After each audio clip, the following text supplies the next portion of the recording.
L'urologie s'apparente parfois à des problèmes de plomberie, mais c'est finalement l'obstruction du tuyau qui pose problème, parce qu'elle met en jeu, dans ces cas-là, le fonctionnement ou du rein ou de la vessie, et c'est une situation d'urgence. Un calcul, c'est comme un petit caillou. On va avoir ce caillou qui va être présent dans le tractus urinaire et qui va être responsable d'une inflammation ou bien d'une obstruction. Donc tout dépend de où il est localisé dans l'appareil urinaire. Il est vrai que des alimentations dites de mauvaise qualité peuvent être responsables effectivement de la fabrication de calculs. C'est particulièrement vrai chez le chat. Dès lors qu'on a identifié la présence d'un calcul, on va chercher à engendrer une dilution des urines et souvent le premier acte à réaliser est d'abord de privilégier une alimentation sous forme humide plutôt que sous forme croquette. Le propriétaire va identifier la plupart du temps les mêmes symptômes. Il peut s'agir surtout de modifications dans la manière dont l'animal urine, avec par exemple un animal qui va uriner très souvent en petite quantité parce qu'il a mal, qui peut avoir au contraire du mal à vidanger sa vessie, c'est-à-dire il va rester longtemps en position, et puis même le propriétaire peut parfois affirmer que le jet des urines est modifié, et ça c'est évidemment évocateur d'une obstruction avec un petit calcul par exemple dans l'urètre.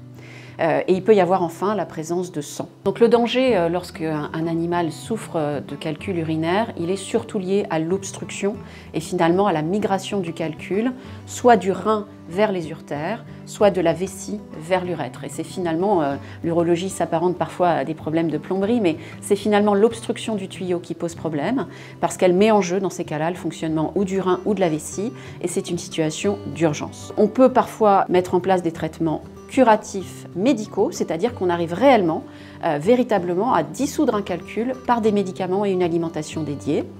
Par contre, si les calculs sont plutôt à base de calcium, et bien là, dans ces cas-là, le geste chirurgical reste le plus souvent nécessaire. N'hésitez pas à multiplier les points d'eau, à être vigilant sur l'hygiène aussi de l'eau, de changer l'eau 2 à 3 fois par jour, c'est important chez le chat. Le contenant aussi de l'eau peut être important, il faut plutôt privilégier des gamelles en céramique plutôt qu'en métal.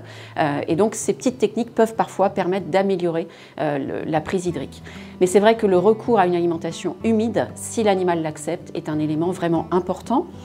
Donc chez le chien, on peut humidifier les rations, c'est-à-dire que si vous souhaitez, en particulier pour des raisons économiques, rester sous une forme croquette, eh bien on va préconiser de mouiller les croquettes avec 1 volume de croquettes pour 3 volumes d'eau. Cette technique chez le chat est parfois un peu plus compliquée. L'ajout de courgettes peut aussi être un point très intéressant pour favoriser la prise hydrique. Le deuxième aspect, c'est de favoriser l'émiction. Donc sur un chien, de le sortir plus souvent, c'est une bonne mesure hygiénique pour essayer de limiter la présence des noyaux cristallins au sein de la vessie. Donc l'augmentation des promenades est un point aussi intéressant chez le chien.